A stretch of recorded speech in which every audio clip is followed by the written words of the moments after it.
ला इलाहा इल्लल्लाह मोहम्मद रसूल अल्लाह, यानी अल्लाह सिर्फ एक है, दूसरा कोई नहीं। मोहम्मद साहब उसके सच्चे रसूल हैं। इस्लाम को मानने वाले दुनिया भर के मुसलमान अपने आप को इस्लाम के अनुयायी कहते हैं, लेकिन अगर आप इस्लामी कानून की अपनी समझ और इसके इतिहास के मुताबिक इस्लाम के मानने वाले मुसलमान कई पंथों यानी क्रीड में बटे हुए हैं। दुनिया भर के मुस्लिमों को अगर मोटे मोटे तौर पर देखें तो ये दो पंथों या फिरकों में बटे हैं, और ये है शिया और सुन्नी। इनके अलावा छोटे छोटे दूसरे भी फिरके हैं। यहाँ तक कि शिया सुन्नी के अंदर भी कई फिरके या पंथ हैं। अल्लाह एक है, मोहम्मद उसके आखिरी दूत है। इस बात पर शिया सुन्नी दोनों सहमत हैं। लेकिन अब सवाल ये उठता है कि अगर दोनों पंथ इस बात पर सहमत हैं तो फिर विवाद क्या है? दरअसल दोनों पंथों का बंटवारा हुआ पैगंबर मोहम्मद साहब के निधन के बाद। मोहम्मद साहब के बाद उनका उत्तराधिकारी कौन होगा, इसको लेकर दोनों पंथों में मतभेद है। जिस शरिया कानून पर इस्लाम चलता है वो भी इन दोनों पंथों में कुछ मुद्दों पर अलग अलग है। प्रॉफिट मोहम्मद का जन्म 570 ईस्वी के आसपास माना जाता है और उनकी मृत्यु 632 ईस्वी के आसपास माना जाता है। 40 साल की उम्र में उन्हें अल्लाह का आखिरी दूत घोषित किया गया। सुन्नी का मतलब यहाँ सुन्नत से है, यानी जो कुछ पैगंबर मोहम्मद बता कर गए और जिन तौर तरीकों को उन्होंने अपनाया उसे अपनाना। जो पैगंबर मोहम्मद के तौर तरीकों को अपनाता है उसे सुन्नी कहते हैं। एक रिपोर्ट के मुताबिक पूरी दुनिया में लगभग 80% सुन्नी है तो 20% शिया रहते हैं। सुन्नी मुसलमानों की माने तो मोहम्मद साहब की मृत्यु के बाद हजरत अबू बकर 632 से लेकर 634 ईस्वी तक मुसलमानों के नए नेता बने, जिन्हें खलीफा कहा गया।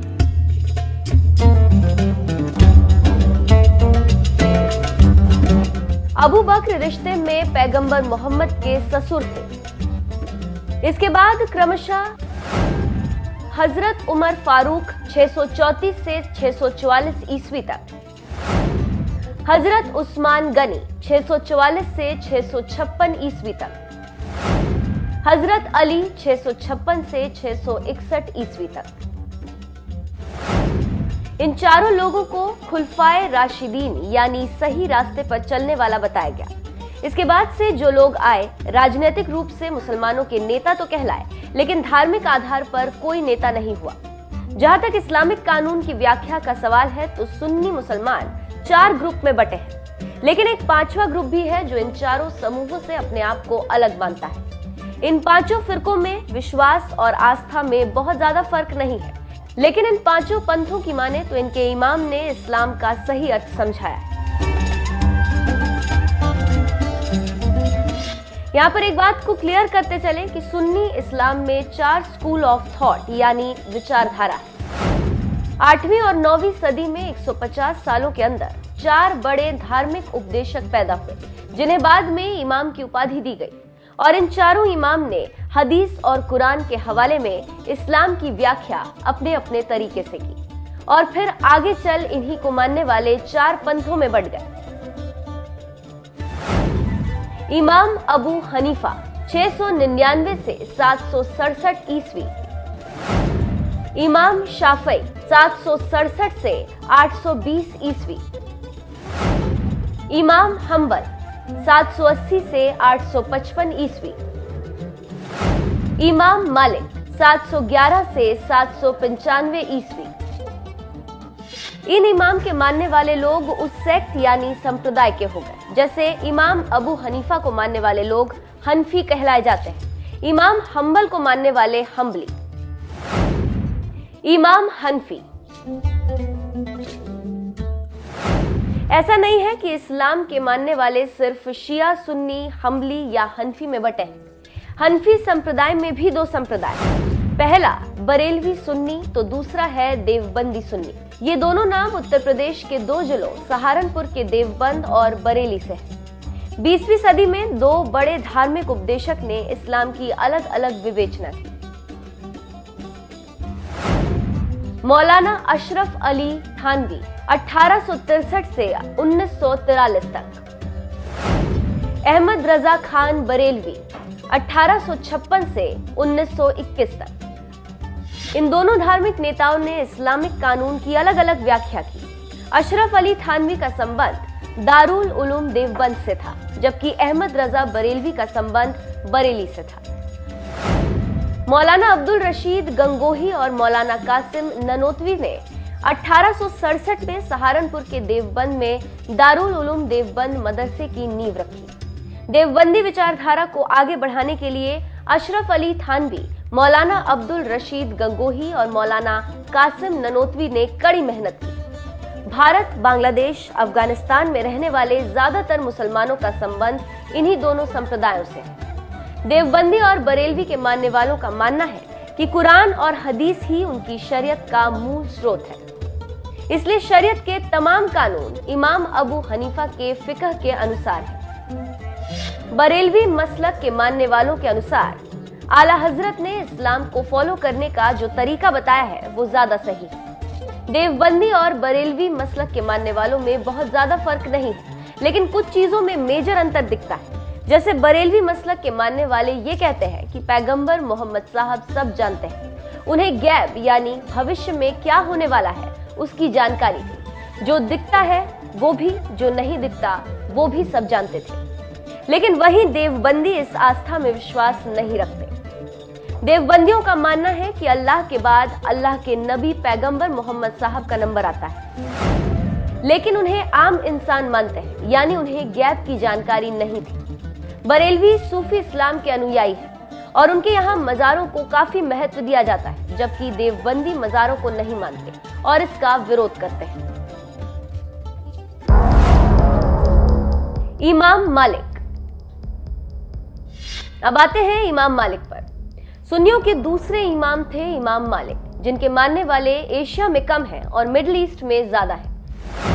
उनकी एक महत्वपूर्ण किताब इमाम मोत्ता के नाम से प्रसिद्ध है। मलिकी को मानने वाले उनके बताए रास्ते पर चलते हैं। मलिकी को मानने वाले मध्य पूर्व एशिया और नॉर्थ अफ्रीका में ज्यादा है। इमाम शाफई। अब जिस इमाम का नंबर आता है उनका नाम है इमाम शाफई। इमाम शाफई इमाम मालिक के शागिर्द थे और ये सुन्नियों के तीसरे इमाम हैं। मुसलमानों का एक बड़ा तबका इनके बताए रास्ते पर चलता है, जो मध्य पूर्व एशिया और अफ्रीकी देशों में रहते हैं। अकीदे के मामले में ये दूसरे फिरके से अलग नहीं है, लेकिन तौर तरीकों की बात करें तो ये हनफी संप्रदाय से अलग है।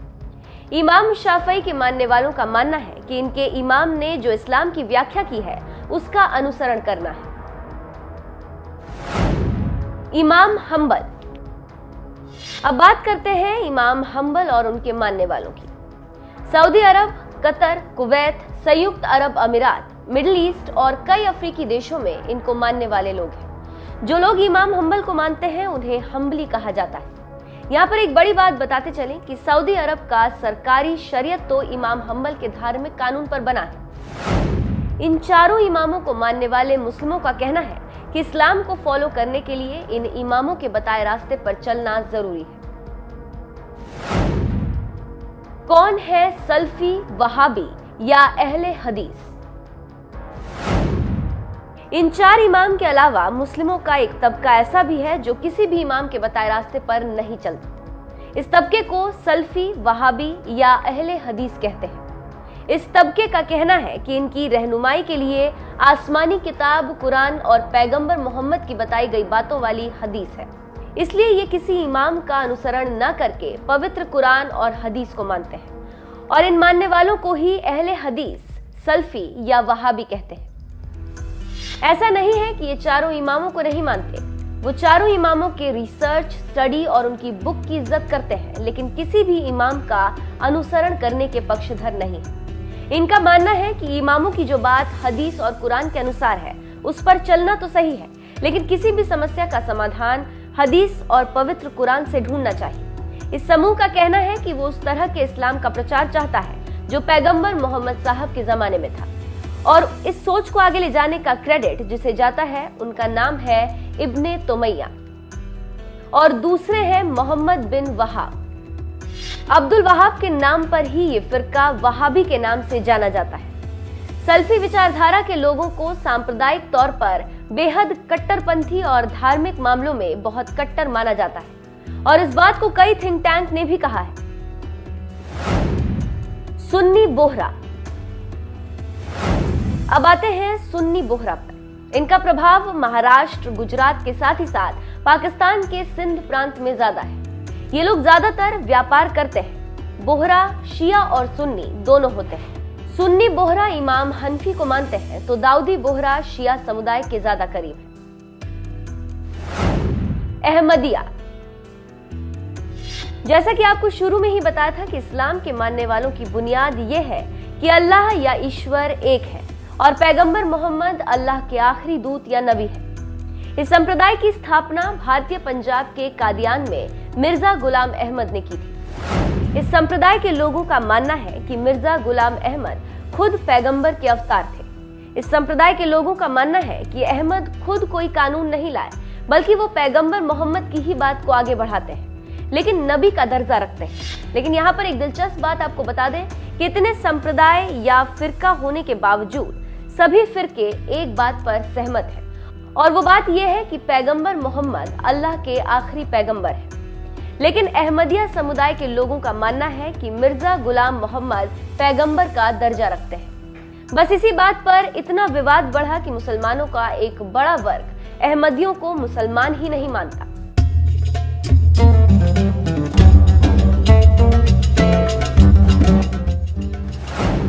शिया मुस्लिम। अब आते हैं शिया मुस्लिम पर।